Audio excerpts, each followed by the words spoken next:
Welcome to Rathalos Watch. This is the second episode of Shoot X Monster Return to Monster Hunter Wilds. In this episode, we'll be discussing everyone's favorite angry poop-throwing baboon, Congalala. As always, we'll delve into the monster in greater detail, covering its first appearance, overall reception, memorable aspects, visual design, combat style, and ultimately, whether it should return to Monster Hunter Wilds. We'll explore how Capcom could potentially bring back the monster, what they should or shouldn't change, what new interactions they could implement, and how the monster could fit into the next generation of Monster Hunter in terms of mechanics and design philosophies. Without further ado, let's begin. Congalala first appeared in Monster Hunter 2 on the PS2 when it first released on February 16th, 2006 in Japan, and later in the USA in Monster Hunter Freedom 2 when it came out on the PSP on August 29th, 2008. Congalala is classified as a fanged beast and is the very first monkey introduced to the franchise. Rajang also appeared in Monster Hunter 2, who also happens to be a monkey, but you do not get to fight him until much later. We will discuss Rajang in a future video, but for now, let's go back to Congalala. Hunters can encounter Congalala for the very first time in a 2-star village quest called Rarest of the Rare Beasts in the Old Jungle Biome. The objective is to simply find the stinky monkey and slay it. Congalala is a memorable monster simply because he is so goofy and comical in appearance.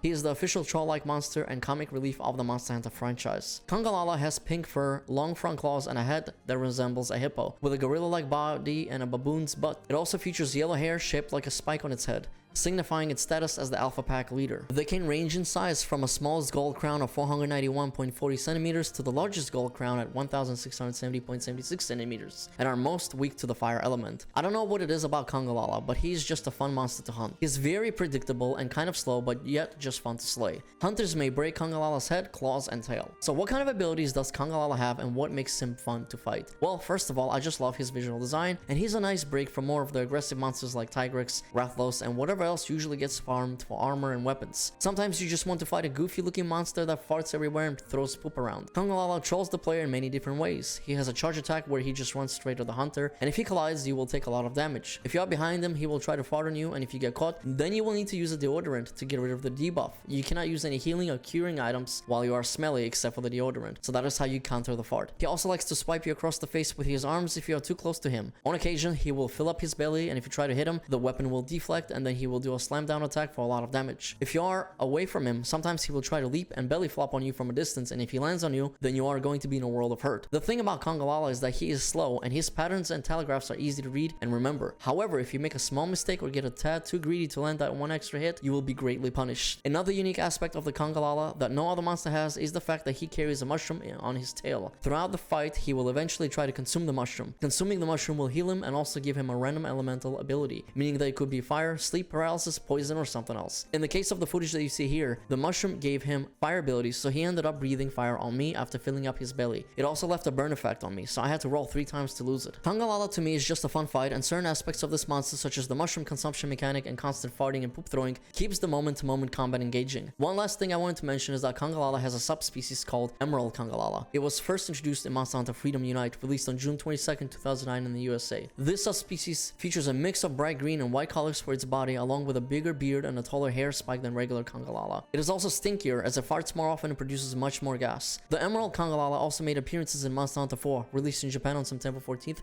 2013, and Monster Hunter 4 Ultimate, released in Japan on October 11th, 2014, and in the USA on February 13th, 2015. Obviously, the elephant in the room here is, should Congalala return to Monster Hunter Wilds? And the answer to that question is an absolute yes. But the question is, if Congalala does return, will he be completely redesigned, or will Capcom keep some of his classic moves? Monster Hunter Wilds is going to be a much different game when it comes to combat compared to previous entries. First of all, Capcom's biggest goal with Monster Hunter Wilds is making everything feel much more dynamic and immersive. The wildlife will interact with each other on a much deeper level. Monsters will travel in packs as we've seen in the State of Play trailer. In real life, monkeys also usually travel in groups, and there's always an alpha in the pack. There's no way that Congalala does not travel in a pack in Monster Hunter Wilds. Even here in the Monster Hunter Generations Ultimate footage, you can see the smaller Congas around the pack leader trying to attack me. This was Capcom's way of doing herds of creatures in the past. It's the same thing with Velocidrome and Gendromes, that are usually accompanied by Velociprey and Gemprays. Decades have passed since then and technology has changed dramatically. It would make zero sense for Congalalas to travel by themselves. Assuming that there is a jungle or some sort of a rainforest biome, then it would be safe to say that that will be the natural habitat of the Congalala in Monster Hunter Wilds. I highly doubt you'll see it in the Windward Plains which is a desert. If Congalala does exist in Monster Hunter Wilds, then I deeply hope that the visual design will stay the same for the most part. I really like its color scheme, which consists of a pink colored body and a hair that is a combination of both yellow and orange colors. The only aspect of the Congalala that is not monkey-like is its face. The face resembles more of a hippo than anything else, as I previously mentioned. I believe it's a well-designed monster both in terms of gameplay when you fight it and its aesthetics. Another reason why I want Congalala to return to Monster Hunter Wilds is because I'd love to see how it would interact with other monsters, both prey and predators. I mean, can you imagine watching a Congalala throwing its own poop at a Dashiguma or a Chotacabra to have it flee? What about those turf wars though? I love to see some hilarious combat between a crazy smelly fat baboon versus something really aggressive and far more territorial. Or better yet, what if Zhang is also in Monster Hunter Wilds? Who wouldn't want to see two crazy cuckoo monkeys going at each other? Since Congalala was basically missing from the entire generation of Monster Hunter, there's now so much new potential with what they could do for this monster in the next flagship entry. The only thing that worries me is that Congalala placed 122nd in the Hunter's Choice top monster ranking during the 20th anniversary,